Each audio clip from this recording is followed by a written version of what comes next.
नमस्कार मित्रांनो, स्वागत करतो तुमचं माझ्या नवीन ब्लॉगमध्ये. तर मित्रांनो, संध्याकाळची वेळ आहे आणि मी फिरायला आलो होतो. तर मित्रांनो, पाहूया म्हटलं संध्याकाळचं वातावरण कसं आहे आणि त्याच्यामुळं मी जंगलामध्ये आलो होतो. जंगलामध्ये म्हणजे ह्या साईडला जंगल आहे आणि त्या साईडला जंगल टाकून मी बाजूच्या साईडला आलो आहे. तुम्हाला हे पहा, सगळीकडे तुम्हाला फक्त गवत दिसत असेल. तर मित्रांनो, फिरता फिरता काय दिसतं ते आपण ब्लॉगमध्ये पाहणार आहोत मित्रांनो. आणि आता माझी वेळ जी आहे ती घरी जायची आहे मित्रांनो. म्हणजे साधारण 4 वाजता मी आलो होतो. 4 वाजता इकडे फिरायला गेलो होतो. पण त्यावेळेस आपल्याला एकदम असं काही दिसलं नाही. त्याच्यामुळं मी ब्लॉग शूट केला नाही आणि तिकडे जाऊन लाईव्ह आलो होतो आपल्या चॅनलवर. त्याच्यामुळं मी तिकडे गेलो होतो आणि थोडं आराम केलं. म्हणजे मोकळ्या वातावरणामध्ये येऊन थोडं बसलो, थोडं चांगलं वाटलं तिकडे. आणि त्याच्यानंतर आता म्हटलं घरी जाता जाता एक ब्लॉग शूट करूया. त्याच्यामुळं आता इकडे येऊन आता ब्लॉग शूट करतो आहे.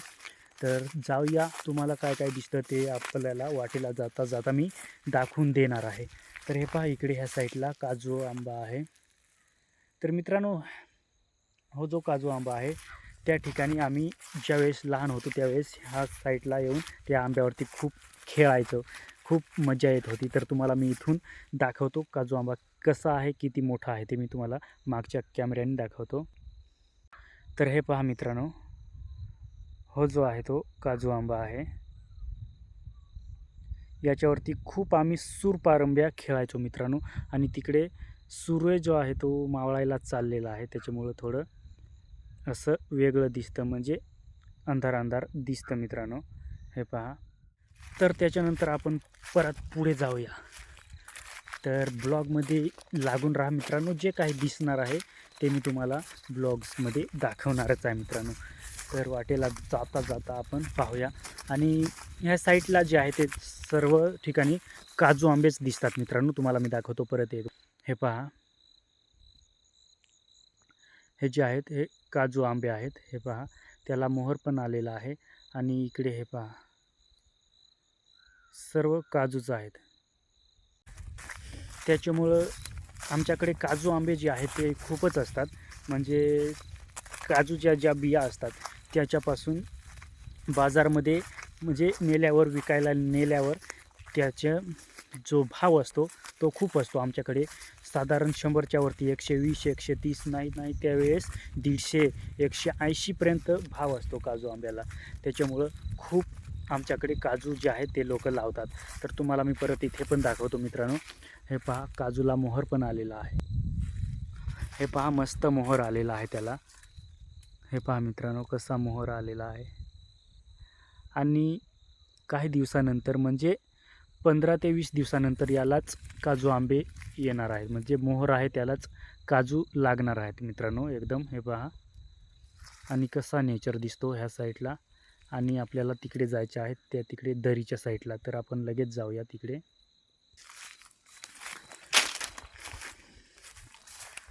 तर जाऊया आता. आणि आमच्याकडे हे पहा, इकडे खाणणी बिडणी करून लोकांनी एकदम ज्या डाह्या आहेत त्या तयार केलेल्या आहेत, म्हणजे शेतीसाठी. कारण शेती करण्यासाठी हे जे डाह्या आहेत मित्रांनो, हे झाडं खांडून, आता तुम्हाला मी दाखवतो मागच्या कॅमेऱ्याने.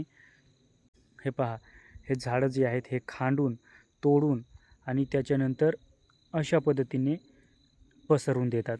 म्हणजे हे वालं की हे चेटवून देतात मित्रांनो. त्याच्यानंतर पेटल्यावर इथे याच्यावर बी पेरलं जातं आणि त्याच्यावर बी पेरल्यावर ते उगवतं आणि त्याच्यानंतर तेच शेतीसाठी म्हणजे लागवड केली जाते त्याचीच. आणि अशा प्रकारे शेती केली जाते, आमच्याकडे शेती केली जाते. आणि हे पहा, इकडे गवत पण कापून ठेवलेले आहे एकदम. आणि हे गवत जे आहे ते काही गवत जे असतं ते बैलांना खाण्यासाठी, आणि काही गवत अशाच डाळीवरती ठेवतात, म्हणजे पसरवून ते पेटवून देतात. म्हणजे जे शेतीसाठी बीज पेरलं जातं त्याला गवत येत नाही. जर भाजलं चांगल्या पद्धतीने तर तिथे गवत उगवत नाही. फक्त शेतीसाठी जे बी पेरलं जातं तेच उगवतं आणि मस्तपैकी त्याच्यामुळं शेती करायला सोपं जातं मित्रांनो, त्याच्यामध्ये गवत राहत नाही. तर आता आपण त्या साईडला लावून मोकळ्या जागेला लावून जायचं आहे. तर तुम्हाला मी दाखवतो तिकडे काय आहे. त्या उंबराच्या ठिकाणी आपल्याला जायचं आहे, तर तिथं जाऊन आपण पाहूया मित्रांनो. तर मित्रांनो आपल्याला आता इकडे जायचं आहे. हे पहा, इथं उन्हाळ्यामध्ये पण खूप पाणी असतं ह्या ठिकाणी. तर तुम्हाला मी तिथं दाखवतो, त्याच्यानंतर घरी जायचं आहे. तर ह्या ठिकाणी तुम्हाला मी दाखवतो किती पाणी असतं ते, आणि ते उन्हाळाभर असतं. हे पहा, अशा पद्धतीने. हे तर थोडं पाणी आहे, म्हणजे हे तर कमी होईल, पण हे भात जे आहे ते त्याचा फुटवा परत झालेला आहे. भात कापून झालेला आहे, तरी पण त्याचा फुटवा जो आहे तो झालेला आहे. आणि पाणी ह्या ठिकाणी असतं, तुम्हाला मी दाखवतो. तर हे पहा मित्रांनो, ह्या ठिकाणी उन्हाळाभर पाणी असतं, खूपच पाणी असतं. हे पहा इकडे, हे पाणी जे आहे ते एवढंच असतं, पण उन्हाळाभर असंच्या असंच असतं. हे तुम्हाला मी परत उन्हाळ्यामध्ये मेचं एंडिंग येईल त्यावेळेस पण तुम्हाला मी इथला ब्लॉग शूट करून दाखवेन, कारण इथं खूप पाणी असतं उन्हाळाभर. आणि ह्या ठिकाणी हे उंबराचं झाड आहे, आणि इथंच हो झरा जो आहे तो आहे इथं. आणि त्याच्यानंतर हे पण पहा, तिथं थोडा पाणी आहे ना, जे हे पाणी आहे हे पण उन्हाळाभर असतं, म्हणजे ह्या दगडीमधून इकडे पण येतं, आणि इथं पण खूप पाणी उपळतं ह्या ठिकाणी. तर मित्रांनो, अशा प्रकारे तुम्हाला मी आज थोडं माहिती दिली, म्हणजे ब्लॉगचं जे माहिती दिली ती तुम्हाला अशा प्रकारे दिली. जे खरं आहे तेच सांगितलं आहे मित्रांनो आजच्या ब्लॉग्समध्ये. म्हणजे प्रत्येक वेळेस मी खरंच सांगतो, जे असतं तेच, जे रिअल होतं तेच ब्लॉगमध्ये आपण शूट करतो, आणि तेच आपण ब्लॉगमध्ये सांगतो. तर मित्रांनो, अशा प्रकारे आजचा ब्लॉग होता.